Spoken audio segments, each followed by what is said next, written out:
Welcome to TWitWoW, the best wrestling podcast made for wrestling fans, by wrestling fans, on the web today. I'm John, that's my cohort and commentary Ashton, and this is our NXT review. And we are 4 weeks away from TakeOver Brooklyn 3. And tonight's episode of NXT, I gotta admit, wasn't bad. I actually enjoyed it. I thought we got some solid matches, mainly, if there's nothing else, as engines to further storylines that are headed to take over Brooklyn 3. We got some interesting news for next week. And yeah, a main event that really solidified a long-awaited heel turn. So on the whole, I'm pretty content with tonight's NXT. I think Lucha blew it out of the water, but I still thought that on its own, NXT was a solid episode tonight. So, partner, what'd you think of it? Yeah, we're kind of in an unfortunate situation here where it seems like normally NXT really ramps up about a month before a takeover, but it felt like they did the ramping up a month or two even ago, and they're almost kind of on the downswing of said peak now on the way to take over Brooklyn 3. It's a really odd dynamic. And, you know, the episode tonight wasn't bad by any means, but it's just not the NXT that I grew to know and love. Yeah, absolutely. In fact, it's funny that you expressed those sentiments, because we've even structured our NXT reviews, I should say, around that behavior of, oh, they pick up in the latter half before a takeover, not prior. And I feel like, you know, we already did get to see all that build up. And now we're just kind of in a lull before it heats up again at the actual show. But yeah, I'm sure we'll have, plenty to talk about. I mean, again, not really too much happened here, so we might actually go through this a lot quicker than we normally would. So let's get right into it. Our first segment, Heat of the Night. And nothing really perturbed me about this show. Nothing made me go, oh, you motherfuckers, thank God I have a podcast. I was just kind of enjoying it, and I was just like, all right, we're doing stuff, and that's good enough for me. So no heats of the night here. What about you, man? Yeah, I don't think I have any either. I think, the show wasn't great, but there wasn't really anything on it that made me go like, oh, that's horrible. I can't wait to talk about how terrible this was on my podcast, like you said. But yeah, man, it was just kind of like whatever, there was really not a lot going on in this show until like the final 2 minutes. Yeah, I agree. So with that said, let us get right into our NXT review. And for the second straight week, we actually open up with Ember Moon. It's not often that you see a performer be on two back-to-back NXT episodes, because we always talk about that roster rotation. But yeah. She's competing against, how does she pronounce her name? Because I know it's Tapa, but... Lady Tapa.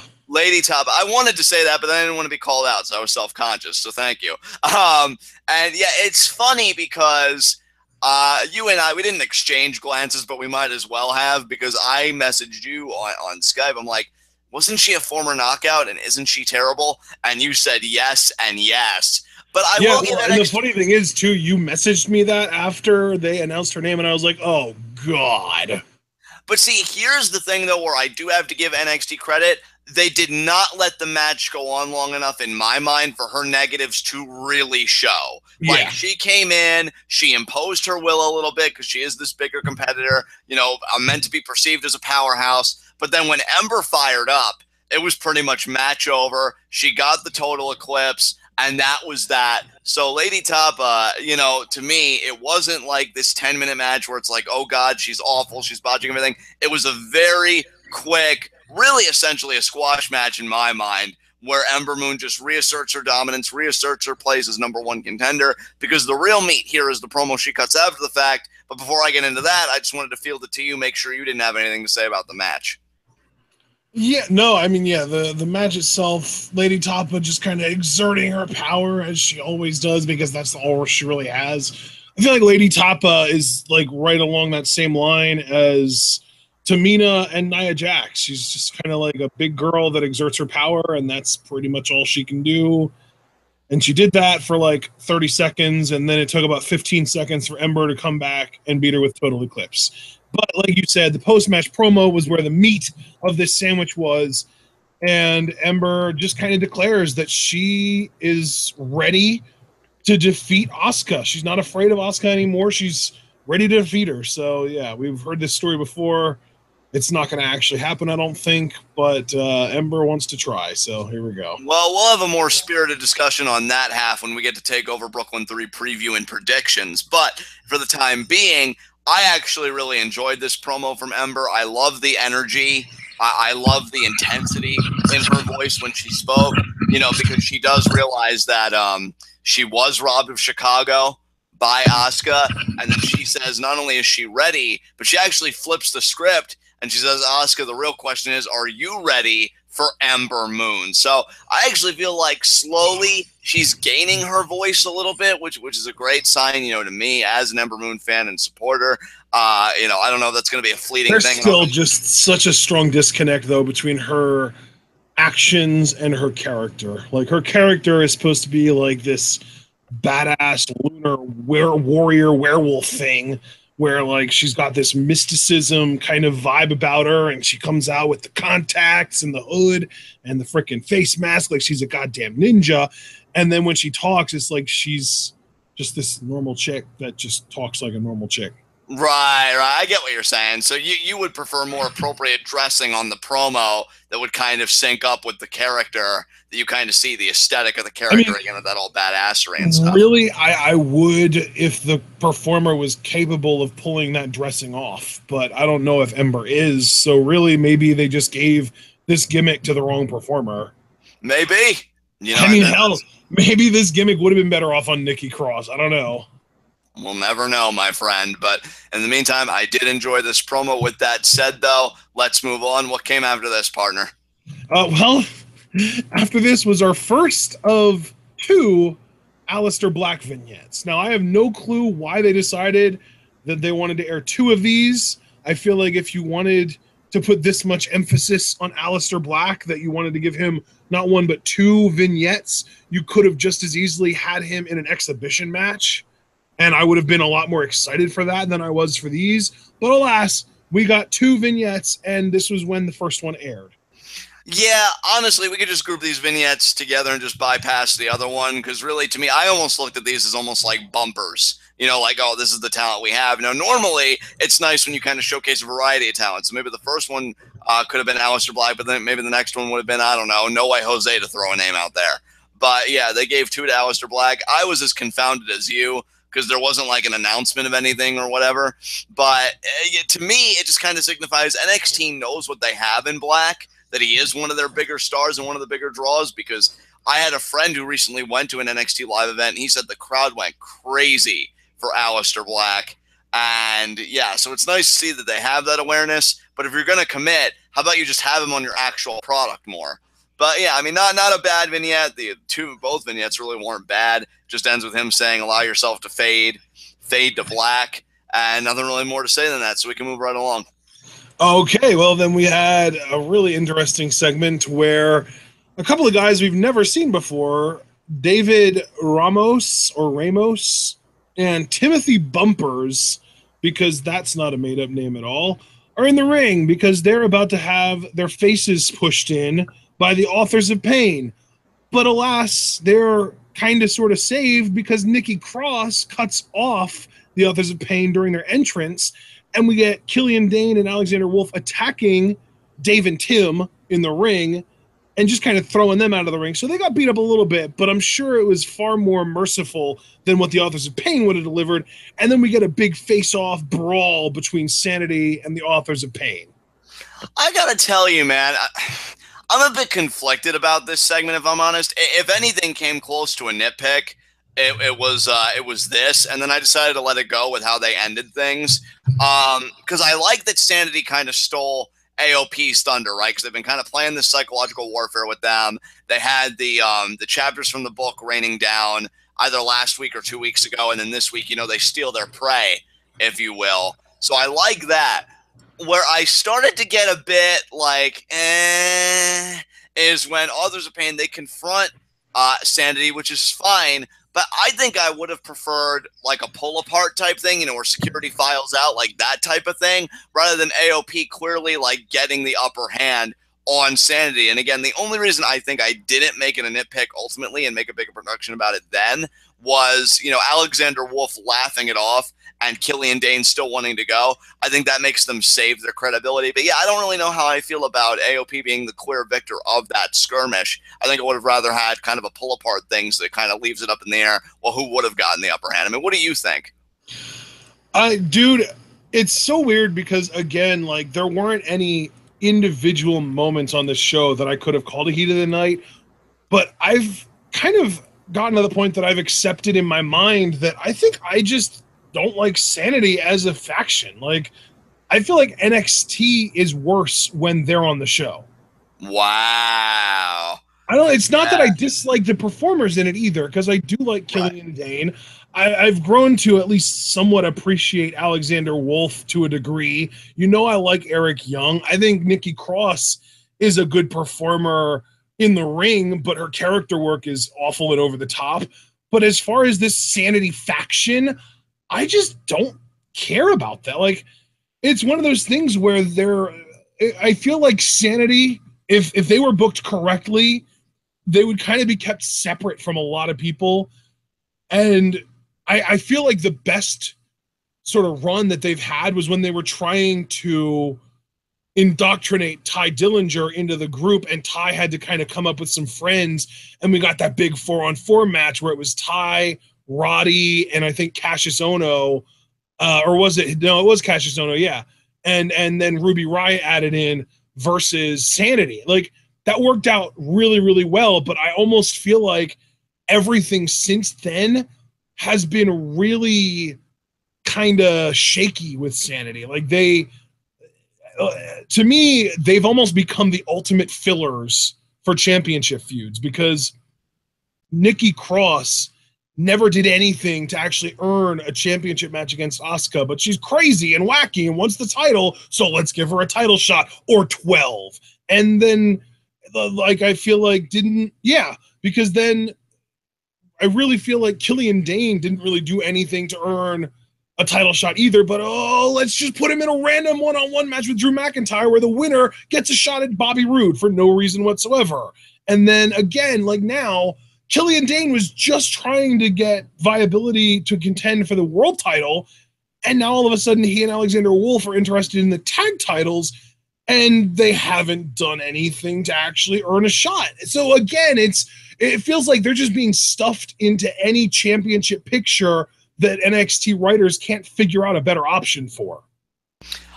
You know what? I think on the whole, I agree with your assessment. I think one of my big problems with Sanity, because while you were talking, I was thinking about the closest parallel that I could, and of course it was like the Wyatt family. And here's the thing about that, because we talk enough about Bray and how his credibility's been being down, but two things about that. One, I think Bray is a greater presence to me than Eric Young. And two, and this is the more pertinent problem, even when Bray loses a feud, immediately goes into the next one, right? And I feel like Eric Young has kind of been frozen a little bit. I can't even remember. When was the last time we even saw Eric Young on TV? It has to be months. I think it was maybe 3 weeks ago at least, maybe a bit longer than that. Yeah, because I think it was fairly recent, to be fair. But here's the thing, dude. It was a random-ass match. Like, where is Eric Young in the NXT title picture? Now, I know Rude's a heel, but multi-person matches are a thing. You know, you want to do all these multi-person matches. How come Eric Young, because he had a pay-per-view streak before he lost to Roderick Strong, and I still feel like he's got enough heat and credibility to vie for the world title. But if the leader isn't going to lead, how are the subjects supposed to follow and be interesting? And that's the thing. I think what's really missing, at least for me, I'm not trying to speak for you, but for me, I think it really is Eric Young leading the helm and being that presence for that faction. Because I'm looking right now on Profight DB, which keeps track of matches and match results and shit. The last time Eric Young was on TV was May 31st. So that's not 3 weeks ago. That's closer to like 7 weeks ago. Yeah, and dude, here's the thing. Alex Foster just alerted us in chat that apparently Eric Young's mother died recently, and of course I'm going to be sympathetic to that, and I'm sorry to Eric. That's the thing, though. Like, that's very unfortunate. but also why all of a sudden are Alexander Wolf and Killian Dane being pushed not only as really competent together, but into the NXT tag title picture? That makes no sense to me at all. Exactly. And here's the thing. There is a germ of an idea here with a team like Sanity facing a team like AOP, and it's clear that Sanity is actually the babyface. Something else that I'm a bit, wary about. You know what, though? I don't even know if I agree with that. I think they almost kind of portrayed it in this that AOP was the babyface because they were the ones that got cut off by Nikki Cross. They were the ones that stood tall at the end, and they kind of had that like babyface fire when they stood tall. Then let me correct myself. I think AOP may be the babyface as far as like what the writing wanted to achieve, but as far as the crowd reaction, they were pro Sanity, and that I'm going to stand by because I think you heard the boos too for Authors of Pain. So even if the writing's intention was, oh yeah, AOP's going to stand their ground, they're not afraid of Sanity. The crowd likes Sanity, and that I don't know how that's going to bode for them. What's going to be interesting is how is Brooklyn going to react to AOP or Sanity, because they're going to have to make a choice, and maybe they'll be divided. But I wouldn't be surprised, honestly, if Sanity was the more over team just because of the look and everything and how they carry themselves. That said, I mean, I am glad you broached the subject of Sanity. And again, I do feel terrible for Eric Young, but I feel like with him being absent, it's kind of like there's this black hole in the group, and then you get these absurdities again, like Alexander Wolf and Killian Dane being competent together without having any kind of preliminary matches. Like, I mean, hell, even Heavy Machinery, they just went through nothing but jobbers before getting a title shot. They won't even give Sanity that same courtesy. Nikki Cross, she did her business. Now, I have no idea what Cross is going to do now. I think whenever Eric Young's ready and he comes back to the fold, they need to push him hard to make up for lost time. Because, yeah, I think that's why I've lost interest. It's like, okay, so they're running amok, but without a leader and without a cogent plan as to what the fuck they're doing. And that's the thing. That's what I always felt like we got with the Wyatts, win, lose, or draw, was that Bray would lead the charge, and whatever his fucking motivations were, at least he had them, and he played his part, and he played his pieces accordingly. And I think that's what Sanity needs, and that's the role only Eric Young can fill. So, yeah, it was a good segment. Again, my big complaint was I wish we would have gotten more of a pull apart rather than AOP standing tall, especially, and I want to thank you for mentioning that you feel like AOP was meant to be the babyface, because if that was the objective, you failed. So I don't know. It was a decent segment, but I guess, I don't know. Maybe I'm just being a bit too nitpicky. But regardless, we can move on. Yeah, I'm just struggling with Sanity as a whole. Like, really, maybe it's because we lost Sawyer Fulton in it, because I feel like he was a big reason why I was interested in it in the first place, just because he's like that young, big, like almost Braun Strowman type talent where he could be anything and you don't know. So he was like that mystery. And then when Killian Dane got added, it was like, oh, okay, so we're just adding more indie guys to this faction. Okay. Right. Yeah, I get what you're saying. But then even then though, like I didn't like Nikki Cross's feud for the women's title.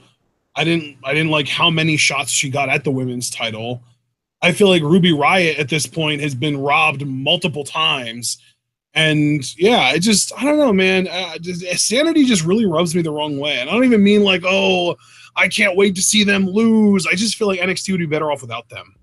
And that's really such a shame, dude, because when you think back to the vignettes and when they first debuted, I saw all the promise in the world of this faction. I feel like we both did, because we were even talking about. I feel like CFOs is almost detrimental, because when somebody has a great theme song, it doesn't matter how good or bad or entertaining or lame they are. If they have that amazing theme song, I feel like they're going to be over no matter what when they come out. So I almost feel like CFO's problem is maybe they're a little too good at their jobs for the wrong people. I was going to say maybe they're just good at their jobs and the WWE isn't good enough at their jobs to be worth CFOs. There you go. And you know what? I'm not even going to touch that. You said that perfectly. So what came after this? Oh, man. Let's see here.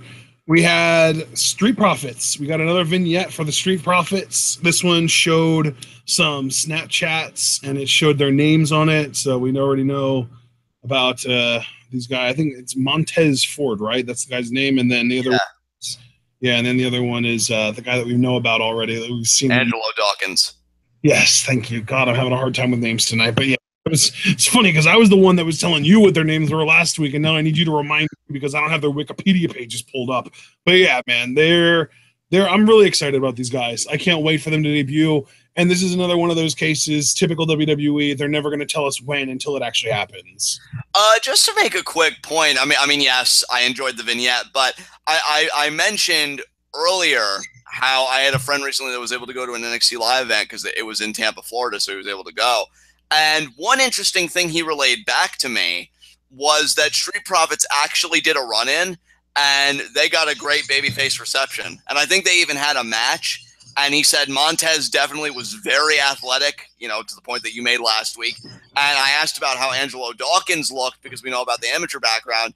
And according to my friend anyway, he really got to show to a degree what he can do. So I'm really excited for Street Profits now to know that they got a great reception from the Tampa crowd and that, you know, they are going to be debuting whenever. And I think they may be the shot in the arm in the tag division that I think it needs, given that there's no DIY, there's no revival. TM61 we're still waiting on with bated breath. So yeah, Street Profits may be able to fill that void, and I'm very excited. In fact, I'll go as far as to say I don't know if I've anticipated a debut this much since Andrade Cien almost. So I hope they knock it out of the park. You know, it's a real shame that NXT has kind of booked Brooklyn in a way where they're either going to make a lot of awful decisions and put a lot of championships on people that don't necessarily deserve them or don't necessarily have a story that would make people excited to see them with titles. Or on the other hand, it's just a throwaway and no titles change hands. You know what I mean? Right. Yeah, exactly. Brooklyn previously, the previous two Brooklyns have been big deal, like, you know, culmination of a babyface's story, finally winning a championship, and it was great. And this one, it's just like, okay, well, we're either going to get some title changes that shouldn't happen or no title changes, and then it's a throwaway show. You know what I mean?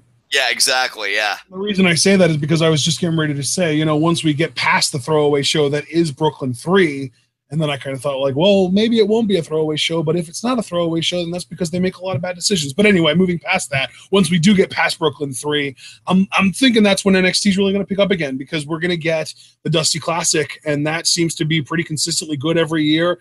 They always create new tag teams and bring in established tag teams that haven't been in NXT before. I'm sure we're going to get Red Dragon in the Dusty Classic this year. Hopefully TM61 is back in time for the Dusty Classic, and maybe they even win it this year. You know, and the Street Profits is kind of what I'm working my way around to. I'd like to see them put on a really good performance in the Dusty Classic.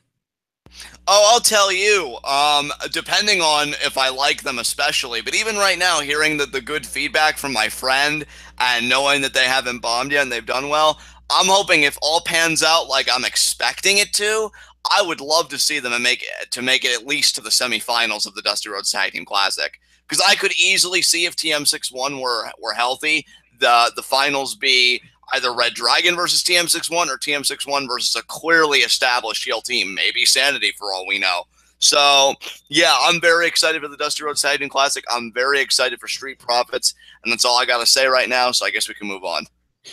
Okay, up next, we had a recap of Cesar Bononi pinning Andrade Cien Almas, and then this past week we saw No Way Jose beating Cesar, and then Thea Trinidad kind of egging Andrade on as he came out to beat down Bononi, and then No Way Jose saving Bononi, and then we saw a shot of No Way Jose in the parking lot, and Thea Trinidad confronted him regarding the attempt to help Cesar Bononi that he made last week when Andrade attacked him after their match. Yeah, you know what was really striking to me about this, dude, is they showed the replay, to your point, of Bononi beating Andrade, and that was 2 months ago. So, like, I've been waiting for this for so long. And, yeah, we know that Thea, she was given a name, but I can't recollect it for the life of me. And hopefully for future NXT reviews, when we do hear her name again, like, we'll remember it. But, yeah, she confronts No Way Jose, and she essentially says that, you know, that wasn't any of your business, and now you've got a problem with Andrade that you can't dance around, and she walks off. So even though it wasn't announced for next week, like I thought my prediction would bear out, I guess I was incorrect. I'm still thinking that before Brooklyn, we do get Andrade versus No Way Jose announced. And I can't wait to see this newly refocused Andrade Cien Almas, because as any listener of our podcast knows, I am a huge fan of this dude, and I miss seeing him do what he does best. So can't wait for this match. Yeah, I just looked it up, and her name is Awful. Well, Awful confronting No Way Jose was quite a segment. So what is her actual name, though? Zelina Vega.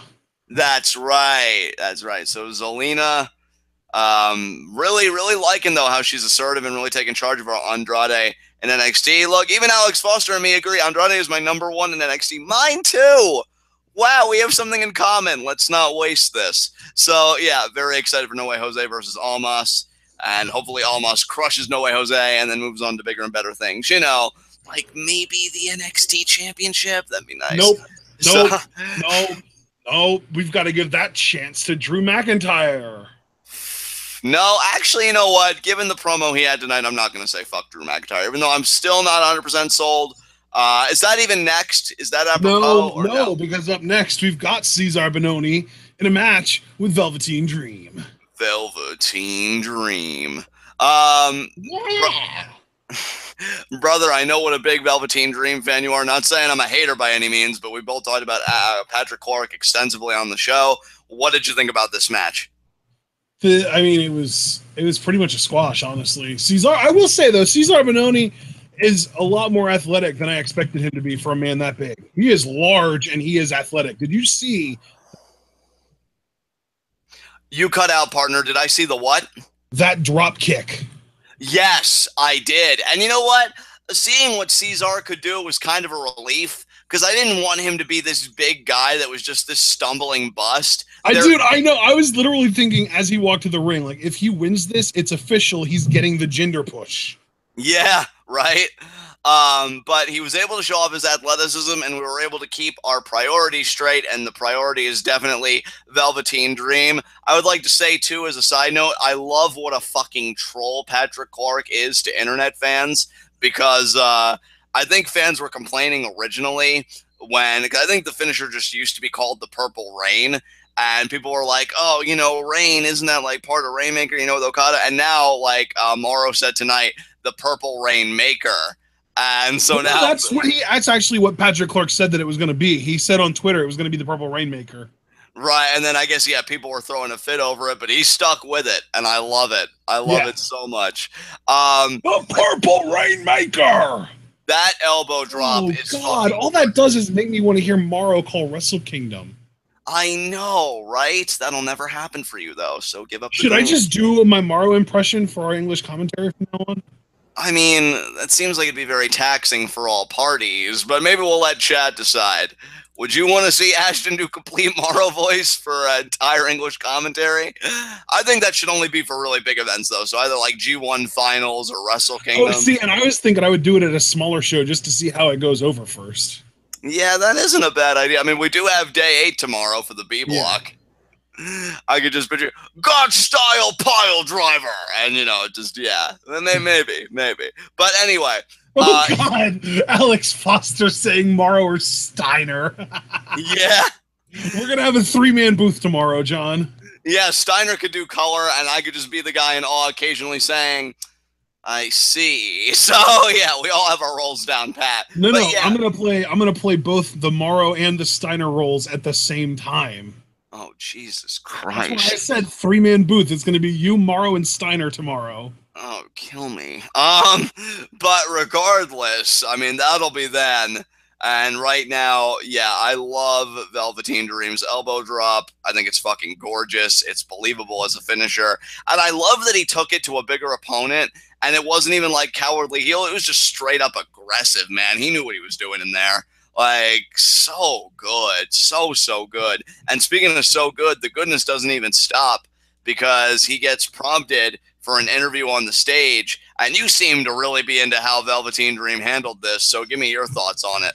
Oh, yeah, man. He's just, you know, this interviewer is just like, hey, yeah, let's hear what you have to say here. And he said, you know, for a decently dressed girl like you, maybe, but I'm not going to talk in front of the ugliness that is the NXT universe. So your Velveteen Dream experience is going to have to wait. I loved it. Dude, I got to tell you what, and we've said this many times before, but it bears repeating. What's going to be the deciding factor in whether a guy like Patrick Clark succeeds, and this is why I do think he'll succeed, is how committed he is to whatever he's given. And he is committed to this Velveteen Dream character. Because just like the aura, the body language, the way he talks, what he says when he talks, like it all works. This guy oozes this kind of narcissism, and I mean, he's not wrong. I mean, Full Sail is pretty hideous, but just the way he's like, oh, your Velveteen Dream experience will have to wait. I love it because he pretty much did the same thing a few weeks prior where he's like, oh, you're trying to interview the Velveteen Dream in this setting? Yeah, no. And, I love it. He's so pris and just expects the best. And again, the NXT that I love is an NXT where I could believe guys like Velveteen Dream getting a shot at the NXT Championship. And maybe once we get a babyface with the title, Velveteen Dream will be that guy. I mean, never say never. I really want to believe it because there is money in this gimmick to me, and it's great. It's great. I love it. Anything else you want to say before we move on? It's so funny to me that you say that because to me, I'm worried that he's going to end up getting Adam Rosed. And that fear is justified, for sure. But I just hope he keeps going on the up and up because he's got the athleticism. He's got the charisma. Like when what I just really want to see is I want him in a serious feud with someone that forces him to change his character a little bit. So, like right now, he's this over the top, overly, what's the word, John? Help me. What describe gold? Flamboyant. Thank you, flamboyant. Very flamboyant character, and that works, but I don't want him to be that one note. I want him to be able to have a switch go off in the ring where, and he already is kind of vicious in the ring, so I can't even say that he's doing that wrong, but I want that to show even outside of the ring, because right now, outside of the ring, he has no reason to really watch his back. I want him to, he's supposed to be a bad guy. You're supposed to hate him. I want him to start attacking people from behind. I want him to start being more vicious. I want him to be that guy that's he's this laid back, kind of overly flamboyant kind of douchebag. But if you cross him, he will F you up bad. See, and I feel like we've already gotten hints of that from him in his matches, because you notice if somebody hits a right hand, his expression changes and he's like, did you seriously touch my face? And then he just I would rather see him have the Tyler Breeze career arc in NXT than the Adam Rose career arc. Perfectly articulated. There's your soundbite, because I completely agree with you. Because at least Tyler Breeze, I heard one of those on this recording alone. Yeah, you're on a roll, brother. But yeah, because even Tyler Breeze was able to compete for the NXT Championship, and that's where I want to see Velveteen Dream. I think he's got all the tools, and really, I'll go even further. If they have the balls to put the belt on him, I know he has the tools to even have a worthwhile reign. And I'll say this: better than Bobby Roode for my money. I just think he's got that charisma that Bobby sorely lacks. And, yeah, I just hope he gets the push he deserves. But only time will tell. In the meantime, I'm ready to move on when you are. Bobby Roode be like, charisma? What's that? Exactly. So then we got another interview here, but it was Christie this time interviewing William Regal in his office. And he officially makes Ember Moon versus Asuka a thing at TakeOver Brooklyn 3. So it's happening. And we also know in that same breath that Asuka will be returning to NXT next week. So she's probably going to address Ember Moon and answer the question if she's ready for Ember Moon, which of course she'll say, of course, because nobody's ready for Asuka. But yeah, we get the match official. We'll talk about it more on TakeOver Brooklyn preview predictions, and in between then, if they do any kind of worthwhile build-up. So what came after this? Well, after this, we had Drew McIntyre out for a promo, and this was probably the best segment of the entire night, honestly. Not only was it the best segment of the entire night, in my mind, this was the promo that McIntyre needed. Again, it didn't get me 100% on board, but I could totally understand if other people were like, well, John, it did get me 100% on board, because this was passionate, this was honest, and I think this was the kind of promo McIntyre needed when it seemed like the NXT title came too easy to him. Like, he acknowledges that in his past run, he did have that sense of entitlement, but he learned that he wasn't entitled to anything, and so he went and he made sure that he was the hardest worker in the world rather than just the room. And then he says, more or less, that he sees the old him in Bobby Roode. He sees the entitlement in Bobby Roode's eyes. And Bobby, this isn't your NXT. This is our NXT. And the way he worked the crowd into the promo, got them involved in the promo, it really showed me how much McIntyre has grown as a performer, because I remember the Chosen One run, and I don't remember him being too exceptional on the mic. And I'm like, you know what? This is a damn good, fiery babyface promo. So I got to give McIntyre props when he earns them. I think he slayed the mic tonight. You said that he more or less had the best segment on the entire show. I completely agree with you. And it's stuff like this that if he would have faced better quality opponents on his road to the title, I would be salivating for McIntyre to beat Roode. Like, I just wish the booking before this promo was better, because then this promo would have sent me over the top to, yes, Drew, let's do it. Let's reclaim our NXT. And I'm really just not there yet. But give me some of your thoughts, brother. What did you think about all this? I really like Drew McIntyre as a performer, and this is a really good promo, but this still doesn't justify him being in the world title picture. And that's where I'm at. You and I are in the exact same place, because I agree. I'm like, he's got the tools in the ring. He reminded us that, like, he's even grown, if anything, on the mic. It's just, again, his road to the title, it had no believability to me. And again, the person that did have believability in Roderick Strong, you blew your load on TV when that should have been the Brooklyn story, because that match alone could have at least kept me interested in the pay-per-view. Or at least, excuse me, in the TakeOver special. But, you know, as it stands, I'm just kind of like, meh. But again, this was a very good promo by McIntyre. We'll see if Roode can carry his load next week, because he's also returning to NXT. And they've got 4 weeks to build yet. Let's see what you can do, because if McIntyre keeps delivering stuff like this, I could at least give this match a pass, if I'm being honest. But right now, I'm still not convinced. But that's really all I got to say. It was a killer effort. I loved how he worked the crowd into it. I love that he got them all to stand, and he seems like he made them, or he made the people choose him, so he's kind of the chosen one of the people after this promo, and we'll see where it goes. Yeah. All right, so then we got another Alistair Black vignette, which we already said we were just going to skip over that. But then we got a Raul Mendoza interview, and we find out that he has been training hard, and he's going to be facing Johnny Gargano next week. But everyone's talking about how this is going to be Johnny Gargano's big return. He wants to make it all about Raul Mendoza.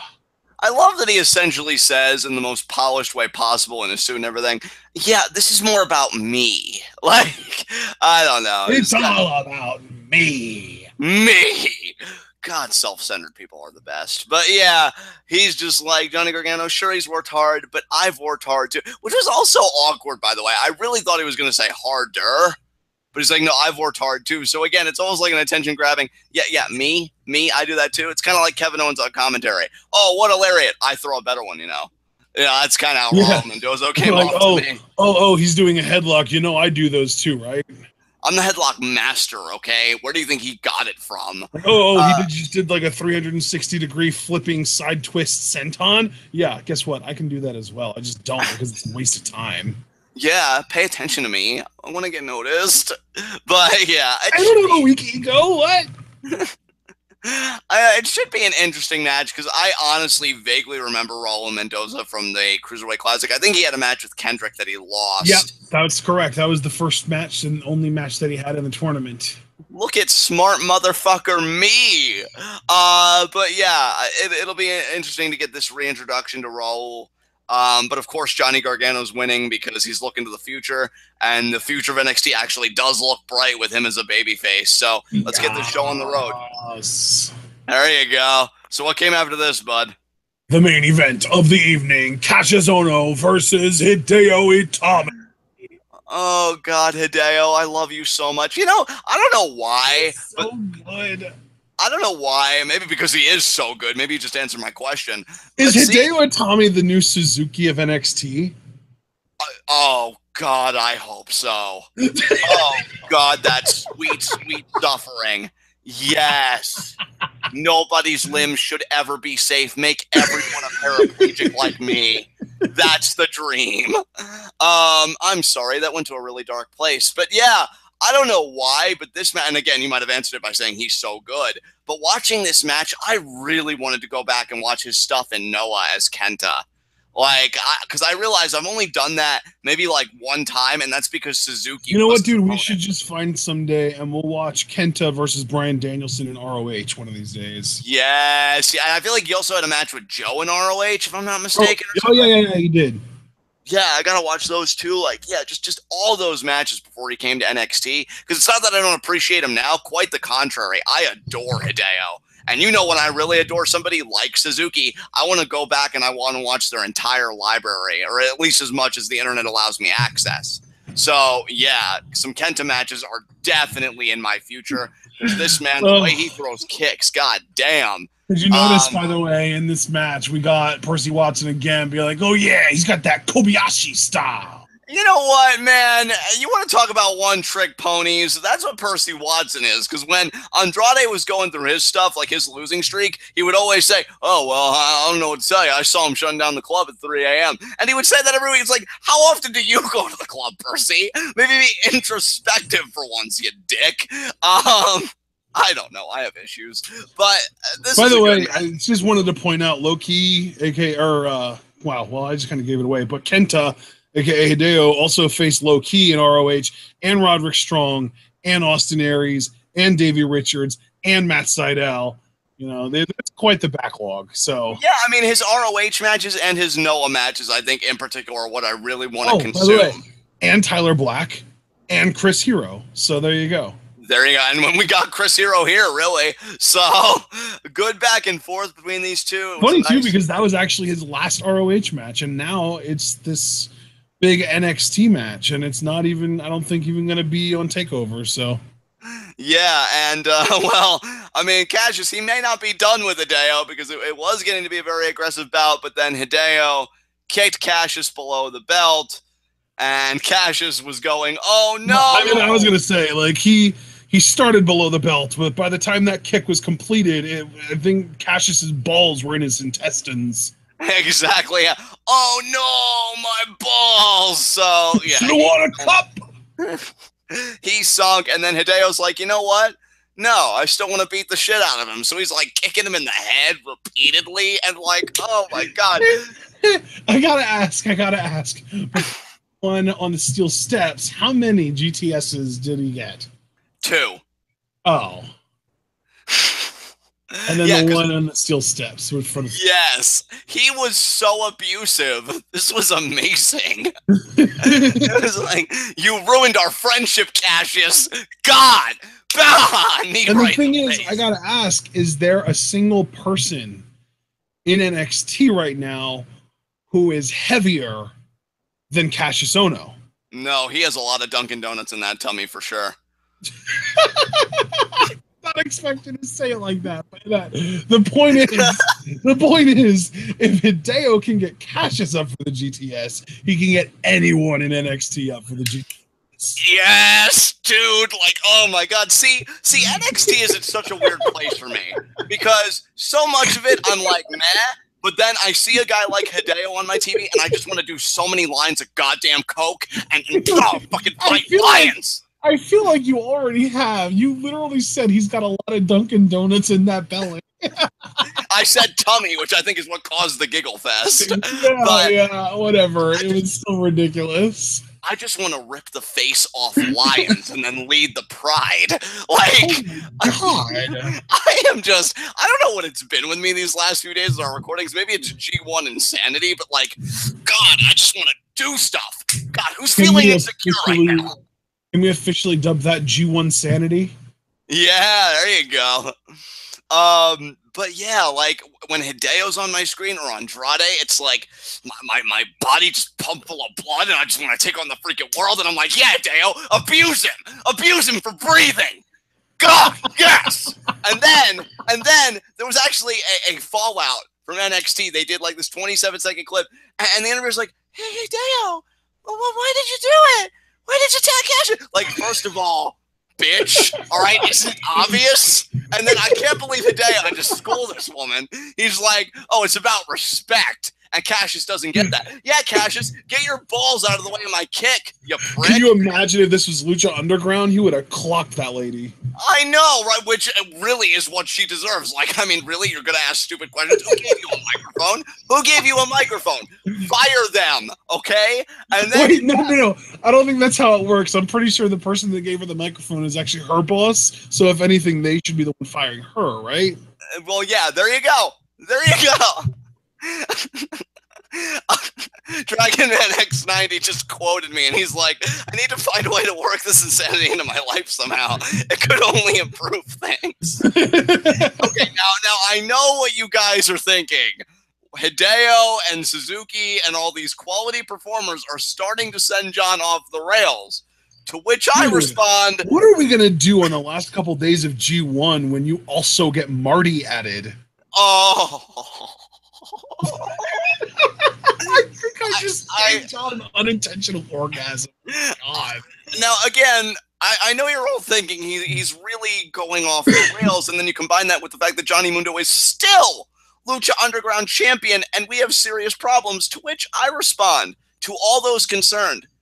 You're not wrong. Fight me about it. So, we've got Hideo pretty much saying that Cassius doesn't respect him, and to be honest, like, you come out in a fucking jersey with that gut, which, my God, I mean, if you were going to be a spokesperson for a fast food place, at least have some goddamn. So that's disrespect number one. Are you trying to incite an Ashton Steiner rant? Because you're not going to do it. No, I'm not. No, I'm just listing my points. This is my time right now. Okay, my insanity, my coke-induced rant, okay? Second point of disrespect. How dare Cassius get his balls in the way of Hideo's kick? That would have been a perfectly legal kick until Cassius' testicles were like, no, you know what?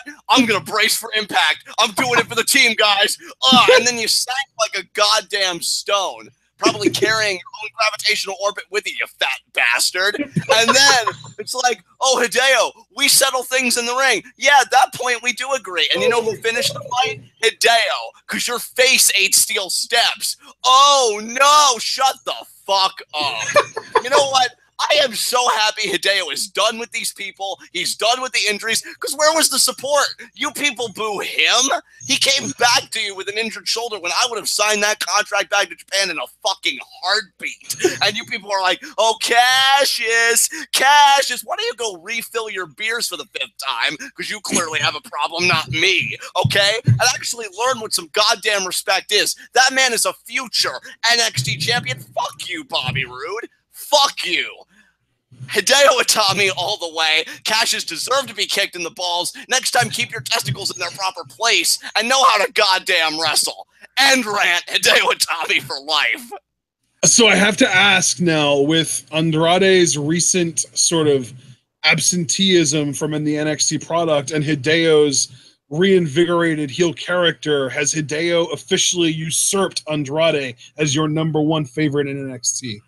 Only temporarily, because I'm telling you, bro, the moment Andrade comes back on the scene, and specifically the moment he comes back on the scene working with people that you know he can have dynamite matches with, he's going to take it right back. I adore Hideo, no doubt about that, but Andrade, to me, he's got the youth, he's got the brilliance between the ropes, like, he is everything I adore in a wrestler right now, but Hideo just destroying the world one kick at a time, I am so there with him.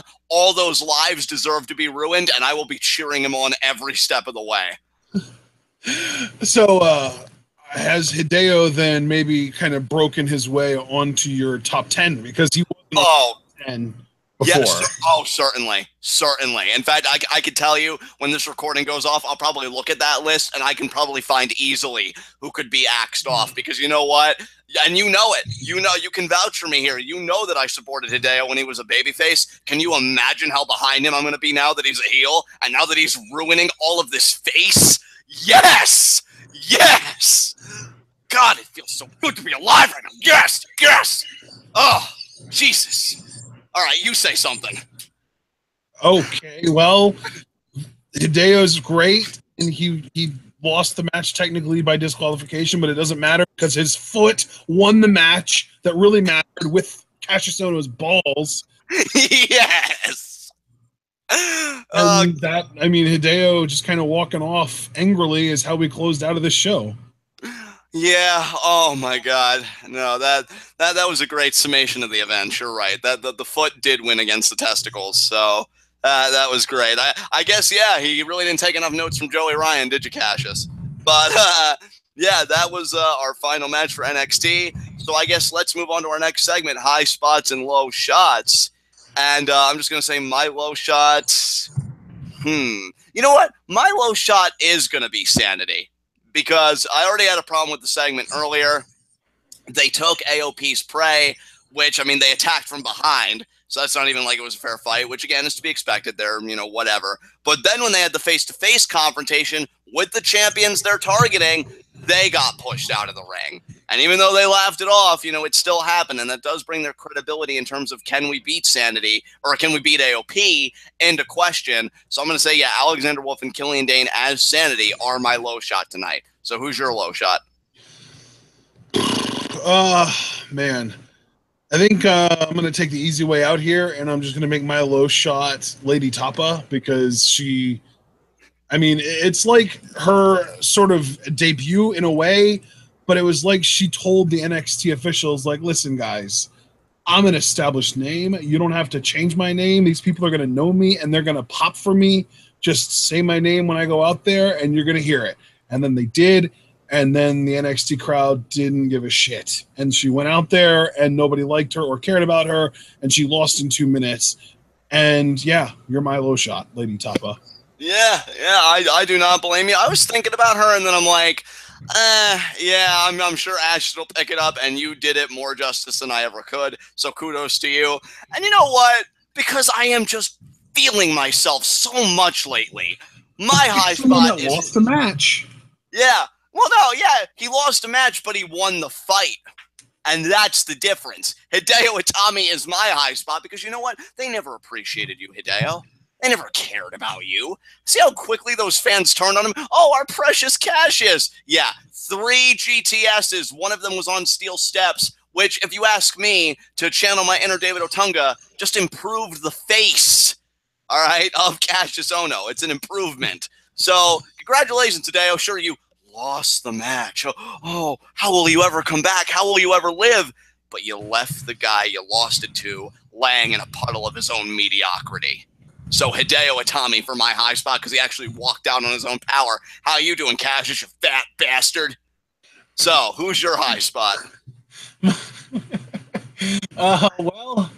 I guess my high spot's going to have to be Velveteen Dream then because he came out, he won his match, and then he got to insult the NXT universe, and I was able to live vicariously through him in that moment. Yes, I love how you phrase that. I like when you say stuff. But yeah, Velveteen Dream was great. And our Patrick Clark, our Velveteen Dream experience doesn't have to wait because we're not uggos. We're fucking awesome. Yeah. So great high spot. Yeah, I mean, oh my God, I am roaring right now. So you got your high spot. I got my high spot. You got your low shot. I got my low shot. So do you have any concluding remarks about NXT tonight? I don't think so. Let's go home.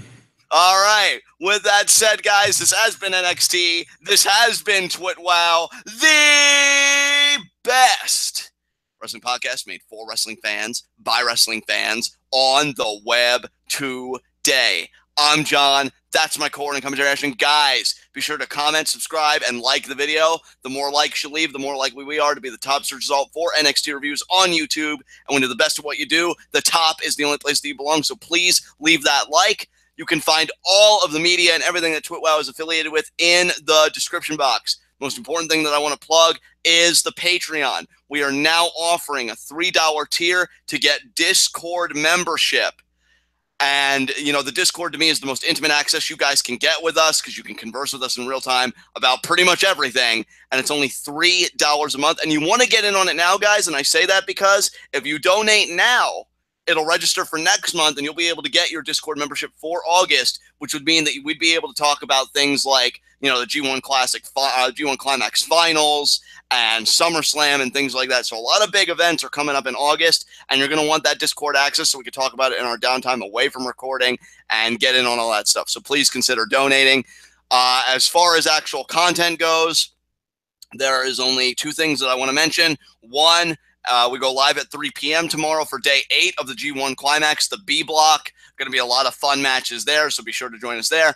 And Q&A. Make Q&A very succinct. It is tomorrow. The window is very slim, but it's still open a crack. Get your questions in if you haven't. You can do YouTube when this video is done processing. You can do Twitter. I have a pinned tweet where you can send all your Q&A questions. And if you have Discord membership, you can do the Discord. And if you don't have Discord, you also have the Facebook available to you. I know Alex Foster likes to use that method, so please leave a like on the page if you visit. 4 questions per Q&A. You can divvy them up however you want, and you can ask pretty much whatever you want. Get your questions in. So with that said, guys, until next time, stay tuned.